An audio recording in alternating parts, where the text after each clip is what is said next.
Backdrop है वो गुजरात का है और इस वजह से हम लोगों ने कुछ पोर्शन गुजरात में शूट किया और कुछ बॉम्बे में शूट किया। इसलिए इसको हम लोगों ने 2 लैंग्वेज में बनाया क्योंकि वहाँ पर हम लोग काफ़ी सिंगल स्क्रीन को भी हम लोग कवर कर सकते हैं, क्योंकि अब जो है वहाँ पर मतलब काफ़ी इंटीरियर में जो है मल्टीप्लेक्स वगैरह तो है नहीं, तो इसलिए हम लोगों ने सोचा इसको गुजराती में भी बनाते हैं और हिंदी तो है ही, मतलब तो हिंदी में काफ़ी मतलब कवरेज हो जाएगा। तो जैसा टाइटल है द रियल एनकाउंटर, तो एनकाउंटर किसका हो गया है और किससे इंस्पायर्ड है ये कहानी, उसके बारे में कुछ बताइए। देखिए, ये एक इनकाउंटर हुआ था गुजरात में जो काफ़ी मतलब चर्चा में रहा और करीब करीब 8-10 साल तक उसके केसेस वगैरह चलते रहे। तो उसके इंस्पायर्ड होकर हम लोगों ने एक ड्रामाटाइज़ किया कहानी को और हमारे प्रोड्यूसर हैं उन्होंने ही कहानी बनाई। उनका ही आइडिया था कि इसको ड्रामाटाइज़ करते हैं कि किस तरीके से जो है आपके जो इंस्पेक्टर्स होते हैं जो फील्ड में काम करते हैं, जो इनकाउंटर करते हैं, उनके पीछे जो कंट्रोल रूम में होते हैं और फिर पॉलिटिकली क्या क्या प्रॉब्लम्स होते हैं, तो हर एक की सिचुएशन अपनी अपनी अलग होती है। तो कोशिश की हम लोगों ने कि उन लोगों के कैसे कैसे क्या क्या प्रॉब्लम्स होते हैं उसको दिखाने की कोशिश की। तो ये एक जो इनकाउंटर से उससे इंस्पायर होकर हम लोगों ने इसको बनाया। हिमायत सर, आपने बहुत इम्पोर्टेंट रोल है आपके फिल्म में, किरदार के बारे में कुछ बताइए। किरदार, हाँ, कमिश्नर अभिनेता एक ऐसा होता है जो हर किरदार निभाना अच्छी तरह से जानता है। मेरा ठीक, हाँ, कोई नहीं। तो डायरेक्टर मेरे बहुत ही पुराने स्विच ऑफ साबिर शेख जो है मेरे बहुत ही पुराने दोस्त हैं। जब मैं इंडस्ट्री में नया आया था तब ये मुझसे मुलाकात किए थे, लेकिन 30 साल के बाद, 30-32 साल के बाद मैंने इनके साथ पहली बार काम किया है। इन्होंने मुझे रोल बताया, एक कहानी ऐसी जिससे जो जब इन्होंने टाइटल बताया कि रियल इनकाउंटर, तो मैंने कहा ये तो तकलीफ़ आ जाएगी। तो बोले नहीं, ये हम लोग इंस्पायर हो रहे हैं एक इनकाउंटर से। तो मैंने कहा फिर ठीक है, करते हैं। तो जब रोल मैंने सुना तो मुझे अच्छा लगा। और आप सब लोग तो जानते हैं कि जब इस तरह की कहानी होती है और पुलिस वाले जब इसको अंजाम देते हैं, वो मजबूरी में हो जाता है। जैसा मेरे किरदार में आपने देखा होगा कि ऑर्डर तो मैं देता हूँ, लेकिन अब मजबूरी ऑफिसर्स के सामने क्या होती है, उसके वजह से वो इनकाउंटर कर लेते हैं। तो आप लोगों को नहीं कह रहा हूँ, लेकिन दूसरे और भी मीडियाज़ होते हैं जो छोटे मोटे होते हैं, वो इसको इतना उछाल देते हैं कि हमारी जो पब्लिक है, हमारी जो ऑडियंस है, वो इसमें खो जाती है और उसको वाकई रियल समझ लेती है, जबकि ऐसा होता नहीं है।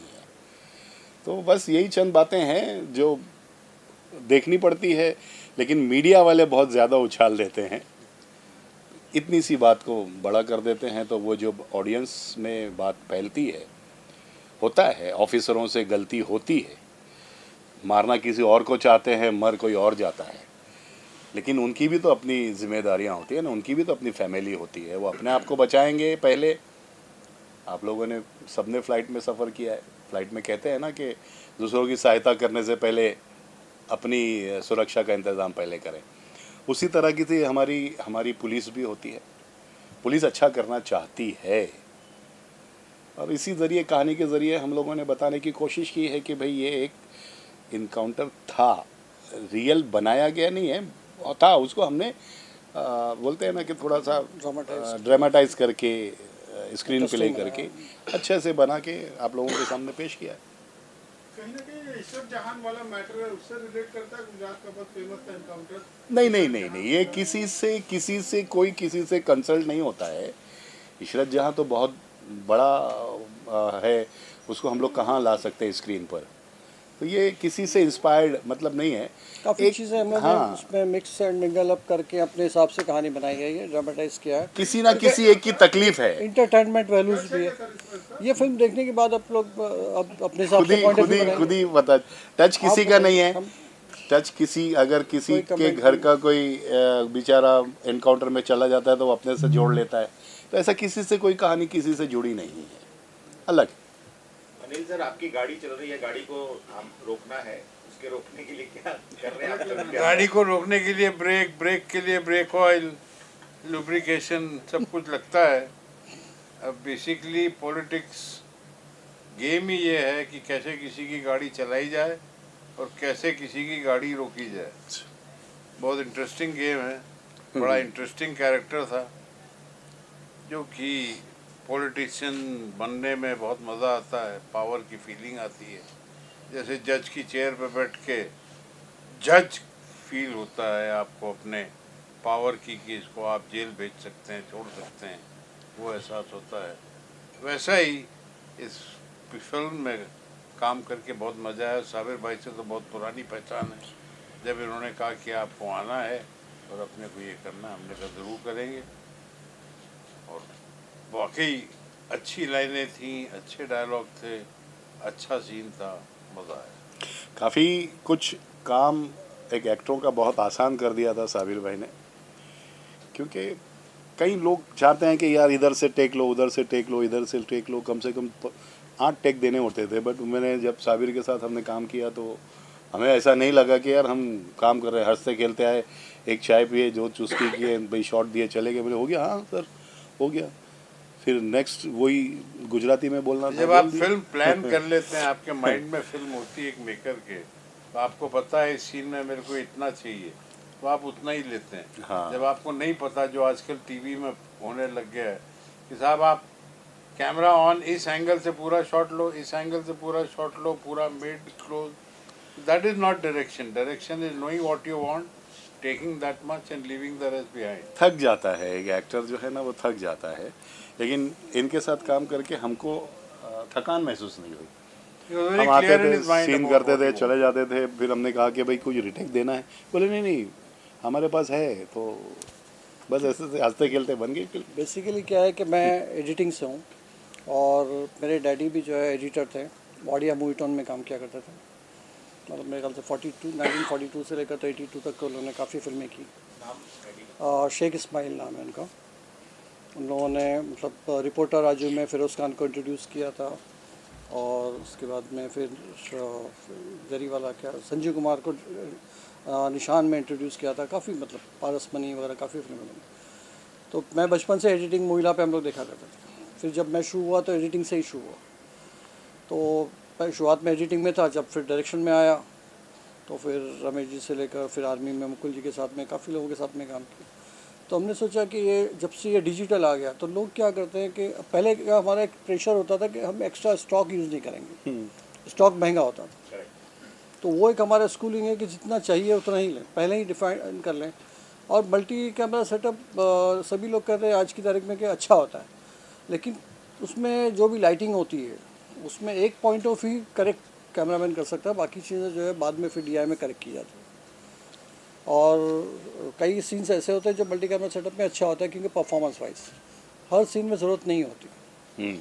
अगर हमारे आर्टिस्ट अच्छे हैं और अच्छी परफॉर्मेंस कर रहे हैं तो मल्टी कैमरा सेटअप में इमोशनल सीन्स वगैरह है तो रिटेक मैच नहीं होती, वो ठीक है। लेकिन हर जगह यूज़ करने का कोई मतलब नहीं आता, जिसमें पूरे सीन्स वाइड में भी ले रहे हैं, मास्टर में भी ले रहे हैं और फिर क्लोज में भी ले रहे हैं, उसमें टाइम वेस्ट होता है। और फिर ये होता है, मैंने एक चीज़ ये देखा, जितने ज़्यादा टेक होते हैं तो आर्टिस्ट थक जाता है। 2 या 3 टेक 4 टेक तक तो ठीक है, लेकिन उसके बाद में जब वो आर्टिस्ट होता है तो उसकी थकान जो है वो स्क्रीन पे दिखती है। लोग हर एंगल से जो अलग अलग मतलब शूट करते हैं। साबिर सर, एक फिल्म आई थी जोली LLB करके, जिसमें सेम मल्टी कैमरा सेटअप किया था। तो क्या उससे कुछ अलग होने वाली है फिल्म, या फिर नहीं? देखिए, वो चीज़ ऑलरेडी लोग देख चुके हैं, तो क्या अलग होगा इस फिल्म के अंदर? देखिए, जोली LLB का कंटेंट अलग था, सब्जेक्ट अलग था, और उसमें जो लोगों ने किया है वो उस सब्जेक्ट के हिसाब से। हमेशा क्या होता है कि मैं कभी भी किसी को मतलब ये टाइप नहीं होना चाहिए, क्योंकि हर सब्जेक्ट के लिए देखिए, पहले के लोग जैसे हम लोग सब्जेक्ट के हिसाब से स्टॉक यूज़ करते थे, सब्जेक्ट के हिसाब से कैमरा टेकिंग और टेकिंग यूज़ करते थे। ये जोली LLB का उसका अपना थॉट था, उसके हिसाब से उन्होंने किया है। हम लोग जो है अभी जैसे इसमें एक्शन भी है, गाना भी है और बाकी सब चीज़ें भी हैं, तो इसका थॉट अलग है। अगर कोई हम लोग जैसे अभी मैंने 2 फिल्में की थी, एक डबल क्रॉस, एक करार। तो करार में हम लोगों ने किया कि मतलब उसमें पूरी फिल्म का कलर हम लोग DOP के साथ में बैठ के डिसाइड करते हैं कि फिल्म को क्या कलर देना है। पहले भी ये होता था कि हम कौन सा स्टॉक यूज़ करेंगे, कहीं औरो यूज़ करना है, कहीं गेवार्ड करना है या कहीं टेक्निकल करना है, तो उस हिसाब से फिल्म का बेस डिसाइड होता था। मेरा इस फिल्म में एक पेरिस का किरदार है और अब स्टोरी क्या बताऊँ मैं। काम करके मेरे को बहुत अच्छा लगा और आप देखेंगे तो आपको भी अच्छा लगेगा। साबिर सर बहुत सीनियर हैं बहुत और उनके साथ आपको काम करके कैसा लगा? बहुत ही अच्छा लगा। मुझे इतना सीखने को मिला कि जब मेरा शॉट नहीं भी होता था तो भी मैं 4 घंटे 5 घंटे और मेकअप के साथ कॉस्ट्यूम के साथ रेडी रहता था और मैं ऑब्ज़र्व करता था सेट पे, क्योंकि सर का काम करने का तरीका और ये इतने सीनियर हैं तो ये बहुत सौभाग्य की बात है। और मैंने इतना सीखा है इस फिल्म से, इतना सीखा है और सर से पर्सनली इतना सीखा है। मेरा एक्सपीरियंस बहुत अच्छा था। सर आप क्या?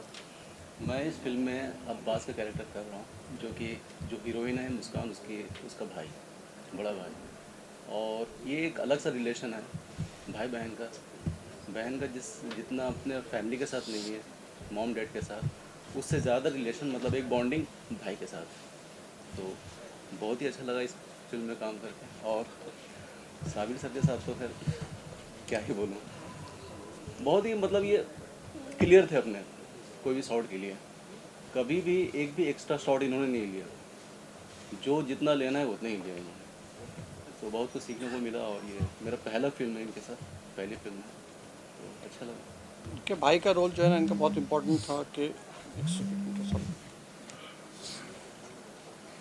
हाँ बात हो और इतना अच्छा लगा कि फिल्म कंप्लीट हो गई और मुझे बड़ी खुशी हुई। मैं थोड़ा सा लेट हो गया मैं, लेकिन साबिर भाई को मैंने बोला था कि मैं 6 बजे तक पहुंच जाऊंगा, मेरे ख्याल में डॉट टाइम पे मैं पहुंचा। तो खुशी इस बात की है कि फिल्म रिलीज़ हो रही है। सबसे बड़ी बात, फिल्में तो बन जाती हैं और न जाने कितनी फिल्में बनी हैं, लेकिन रिलीज़ होना बड़ा मुश्किल हो जाता है। तो रिलीज़ हो रही है फिल्म, इसकी बहुत खुशी है और मेरी तरफ से बहुत बहुत दुआएं, शुभकामनाएं, मुबारकबाद, सारी चीज़ें। फिल्म टाइम पे रिलीज़ हुई है और बहुत ही गिवन डेट्स पे इन्होंने शूटिंग कंप्लीट की है, सबसे अच्छी बात है। और बहुत ही स्मूथ शूटिंग हुई है। और जब मुझे ये रोल सुनाया गया तो मुझे बहुत अच्छा लगा, क्योंकि जनरली मुझे जिस तरह के रोल मिलते हैं वो आपको मालूम है ना। कोई इंस्पेक्टर के दे दिया, कुछ कॉमेडी और इस तरह का, लेकिन इसमें थोड़ा एक लड़की के बाप का रोल है, जो इमोशन है, जिसमें सीरियसनेस है। और मेरी बेटी जो है वो जो है एक शिकार होती है, धोखे का शिकार होती है, गलत लड़के के चंगुल में पड़ करके उसका मर्डर होता है, इनकाउंटर होता है। तो जिस तरह का ट्रेलर भी बता रहा, दर्शा रहा है जो, तो इस तरह के इनकाउंटर्स नहीं होने चाहिए। एक तरह से ये भी सबक है ये। और मेरी बस आप लोगों से गुजारिश है, मीडिया पर्सन, अगर आज मीडिया वाले ही है जो फिल्मों को भी जो बहुत ज़्यादा प्रमोशन करते हैं, तो जितना ज़्यादा आप अच्छा लिखेंगे और जितनी ज़्यादा तारीफ़ करेंगे उतना ही अच्छा इस फिल्म के लिए होगा। रोल के बारे में बताइए सर, किस तरह का? अब मेरा रोल बताया ना मैंने, थोड़ा लड़की के बाप का रोल है, हीरोइन के बाप का रोल है एक्चुअली। और किस तरह से हम उस लड़के पे बिलीव करते हैं, भरोसा करते हैं और अपनी लड़की की शादी उससे करवा देते हैं, और वो लेके जाता है और उसको कहाँ उसने गलत राह पे उसको लगा दिया, और इस तरह से लड़की का, हमारी बेटी का एनकाउंटर होता है। उसी सदमे में मेरी मौत भी हो जाती है फिल्म में। तो बहुत अच्छा इमोशनल था सीन और मुझे करने में मज़ा इसलिए भी आया क्योंकि इस तरह के रोल्स मुझे बहुत कम मिलते हैं। तो आई एंजॉयड द रोल, बहुत अच्छा लगा। सर साबिर सर के साथ काम करके आपको कैसा लगा? आपने बहुत बड़े महान डायरेक्टर के साथ किया है। नहीं, मेरा तो ये रहता है कि डायरेक्टर कोई भी हो, जब हम चाहे वो साबिर साहब हों या फिर कोई बहुत बड़ा डायरेक्टर राजकुमार संतोषी या हिरानी क्यों ना हो, तो हम अपना काम पूरा ईमानदारी से करते हैं और पूरी इज्जत देते हैं डायरेक्टर को। आप पूछ सकते हैं साबिर भाई से कि भाई director is the captain of the ship, तो वो जैसा बोलेगा वैसा हमको करना है और हम पूरी ईमानदारी के साथ करते हैं। और साबिर भाई बहुत अच्छे रहे, बहुत प्यारे, स्मूथ, बहुत ही शांत, काम एंड क्वाइट। इन्होंने इस तरह से काम किया है, बिल्कुल बहुत मोहब्बत से, बहुत प्यार से और सिंसियरिटी के साथ काम किया है, और वो देखने को भी मिलता है। ट्रेलर में दिख रहा है, फिल्म में भी देखेंगे आप, फिल्म बहुत अच्छी बनी। मुश्ताक सर, जैसे इस फिल्म के अंदर एक दिखाया गया है, अभी तक तो सब कुछ सही दिखाया है, लेकिन इसमें एक बार बार ये सुनने में आ रहा है मीडिया को फेक दिखाया है। तो आपको लगता है कि मीडिया फेक है? मीडिया मीडिया है उसमें बताया गया है कि फेक मीडिया ने उछाला है। फेक मीडिया ने उछाला है, तो मीडिया फेक का सर आपके हिसाब में से नहीं आ रहा है? नहीं, मुझे नहीं लगता है फेक मीडिया। राजा मुराद सर और शहबाज खान जी पहली बार लग रहा है कि नेगेटिव से पॉजिटिव स्पेक्ट्रम का जो भी है, क्या करेक्टर क्या है शहबाज खान का? ये एक इनकाउंटर स्पेशलिस्ट हैं और एहसान भाई भी इनकाउंटर स्पेशलिस्ट है, तो उनकी सिचुएशंस, उनके हालात जिस टाइप से होते हैं उस हिसाब से वो लोग अपना काम करते हैं और जो उनको ऑर्डर्स या इंजीनियर्स की जो रिपोर्ट्स मिलती है, जो इंफॉर्मेशन मिलती है, उसके हिसाब से अपनी ड्यूटी निभाते हैं। इस फिल्म के जरिए सर सोसाइटी को क्या मैसेज मिलेगा? सोसाइटी को तो मैंने कहा ना कि देखिए क्या है, जो पहली बात तो ये कि जो माँ बाप हैं उनको चाहिए कि अपने बच्चों को जो है उस पर नज़र रखें कि उनकी दोस्ती किसके साथ में है, वो किसके साथ मिलते हैं और अनजाने में जो है किसी के साथ में कोई ऐसे ताल्लुक बन जाते हैं जिससे फंस जाए। और पूरी सबसे बड़ा मतलब मैसेज। और पूरी इंक्वायरी करना चाहिए लड़के की कहाँ कौन से है, क्या है, कहाँ से आया, और क्या कर रहा है। बहुत ज़रूरी है, ये एक सबक है बहुत ज़रूरी माँ बाप के लिए, कोई भी हो कोई भी हो। कई लोग हैं जो मतलब मासूम हैं और कहीं कहीं फंसे हुए हैं सिर्फ दोस्ती की वजह से। Thank you sir.